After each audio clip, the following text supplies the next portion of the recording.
não somente após a implementação, mas os mecanismos de controle, né, de avaliação, se está dando certo, se está dando certa esta política pública, ela é medida durante o processo e ao final, com uma avaliação final, não somente parcial durante o processo, existe uma possibilidade de determinação da eficácia, né, da eficiência e do impacto da realização dessas políticas públicas.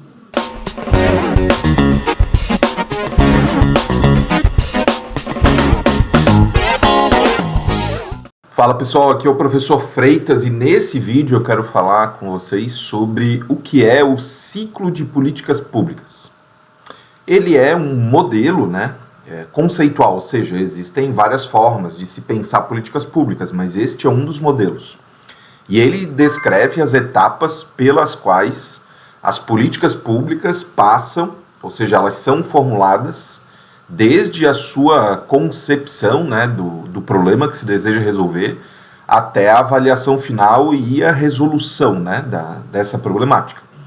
É uma abordagem amplamente utilizada para analisar e entender como as decisões políticas são tomadas, né, e elas são também implementadas. Esse ciclo de política pública, ele geralmente é dividido em algumas etapas, mais ou menos como essas que eu vou falar agora. A primeira delas é a chamada Agenda Setting, ou seja, definição de agenda. Nessa etapa são identificados e selecionados os problemas que requerem ação governamental, ou seja, são as prioridades, né? Diversos fatores, como pressão pública, demandas da sociedade civil, pesquisas e análises, podem influenciar a inclusão de um determinado tema na agenda política. Depois dessa formulação da agenda, ou melhor dizendo, da definição da agenda, a gente tem a formulação. Nessa etapa, as políticas elas são desenvolvidas e propostas, tá? Os formuladores das políticas públicas consideram diferentes opções e examinam impactos potenciais, consideram as restrições orçamentárias e buscam também as soluções para os problemas identificados nessa etapa, né, na primeira, né, que é a da agenda. Após essa situação, a gente entra na adoção, né? Nessa fase, as políticas são oficialmente adotadas pelo governo ou pela autoridade competente, né? Às vezes ela pode ser descentralizada até para uma entidade privada. E isso pode ocorrer por meio de leis, decretos, regulamentações, editais, né? Ou outros mecanismos, né? Existe uma variada quantidade, né, de formas de se colocar a adoção formalmente no mundo jurídico, no mundo social. E aí depois dessa adoção nós temos a implementação. E é nessa etapa que as políticas adotadas são colocadas em prática. Isso envolve o destino de recursos, a designação de responsabilidades, né, para quem vai realizar as atividades, e a implementação, né, a parte prática de programas e ações específicas. E são vários os atores, né, que podem atuar nessa implementação, como agências governamentais, organizações da sociedade civil, setor privado e etc. E por fim, mas não somente no fim desse ciclo, nós temos a avaliação, né, que em inglês, na terminologia inglesa, significa evaluation.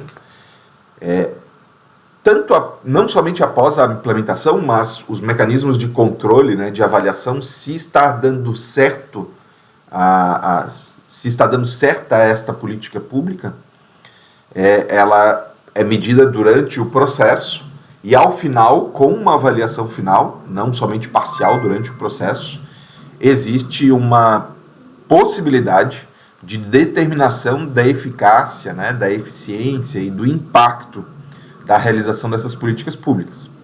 São analisados os resultados alcançados, os efeitos colaterais indesejados, né, que podem ocorrer ao longo do caminho, às vezes já previstos, às vezes não. a aderência aos objetivos propostos, né? Nós tínhamos como objetivos alcançar determinado fator, e a gente alcançou este fator e outros também, por exemplo. Ou não alcançamos o fator principal, alcançamos um outro que a gente não tinha previsto. E também a adequação dos critérios estabelecidos de padronização da execução dessa política pública, até para entendermos quais cenários, né, foram cumpridos durante a execução desse ciclo, né, de política pública, né, de início da avaliação, ou melhor dizendo, de início da percepção da problemática até a execução e a sua avaliação. Ele não é, né, o ciclo de política pública, ele não é linear, né, ele não é algo que a gente possa simplesmente seguir todos os passos todas as vezes, porque a sociedade ela é dinâmica, né? Todo dia tem alguma novidade, então todo dia a gente precisa estar aberto para adaptações, né? O ciclo de política pública ele pode ser influenciado por mudanças de políticas, pressões externas que não existiam antes, novas evidências, né? No caso de existirem pesquisas que estão sendo realizadas ao mesmo tempo da implementação daquela política pública, às vezes uma depressão econômica, né, que retira ou que necessita que sejam direcionados recursos financeiros ou de pessoal para outras atividades. Bom, esse era o resumo sobre o ciclo de política pública. Espero que você tenha gostado. Se quiser, deixe um comentário aí nesse vídeo. E não esqueça, né, de seguir as minhas redes sociais aí para acompanhar os conteúdos que eu publico e também de compartilhar aí com os amigos que possam aproveitar, né, esse conteúdo. Não esqueça também de curtir esse vídeo, né? Forte abraço aí e até a próxima. Tchau, tchau.